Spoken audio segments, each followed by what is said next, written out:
Okay, so in this video I'm just going to look at some of the games that came with the next issue 2.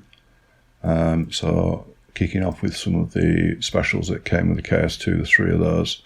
And this first one is Crowley World Tour. If you've got your necks under the Christmas tree, you might want to skip this video because there will be spoilers in it. So this game is it's like a puzzle game, and you've got to match up the character that you are holding with the characters showing on the blocks on the right, and you've got to get a certain number before you can move on to the next sheet. So it's quite a fun game, bit of thinking required, quite a nice game. So then next on the Kickstarter 2 games is Night Night.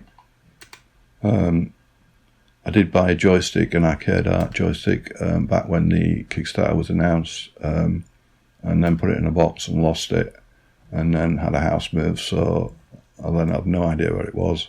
But as you see, I managed to find it. This game is a nice game.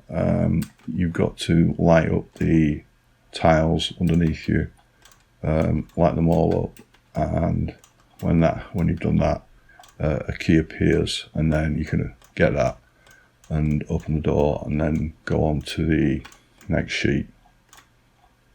But this is kind of quite a nice game that starts off fairly easy. I'm not sure, I've not got so far that I know how difficult it gets, but it starts off nice and easy initially.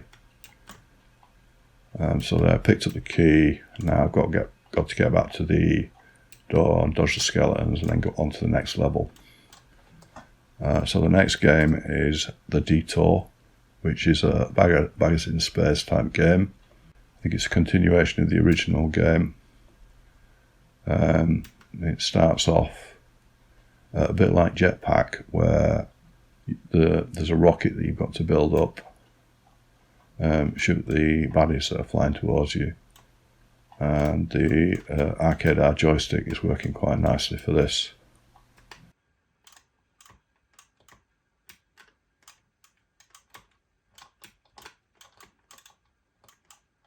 So I've got to get the top section, miss the baddies, and then once I've done that, some TNT appears, and you can then blast your way into the caverns below, which are quite extensive, and then the game continues. So you drop the dynamite, get away from it, and then the door blows up, and then you can go into the caverns below and carry on. And then into 2 of the games that were already on the next, Warhawk. This is a great game. It's good to keep coming back to, and it demonstrates the next capabilities pretty well.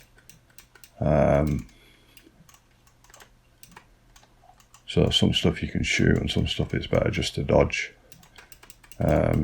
It's quite a difficult game. It starts off the first sort of 30 seconds are not too bad, but then it gets more difficult.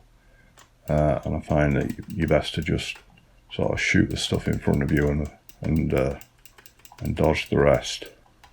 I found a corner for my necks, which means I can keep it permanently set up. So if I get 5 minutes spare or a coffee break, I can have a quick game, so I can keep playing with it. As you can see, the game gets more and more difficult, and you've got lots and lots of baddies flying around you. And eventually I tend to die off quite quickly. And then the last game is TX1696. So I saw a demo of that before, but I think this is a full game. Not 100% sure about that. This game you control a spaceship flying towards the right, and you've got to shoot all the stuff that's coming at you. Your spaceship's quite large, and it moves quite slowly compared to sort of games like R-Type, so it is kind of different to R-Type. And you've got to think a bit more about it, where you position yourself. It's a nice looking game. Not got too far into it yet because it is kind of difficult. it's best to dodge these things that come at you, I find. So that's a quick roundup of some of the games I'm playing. Thanks for watching.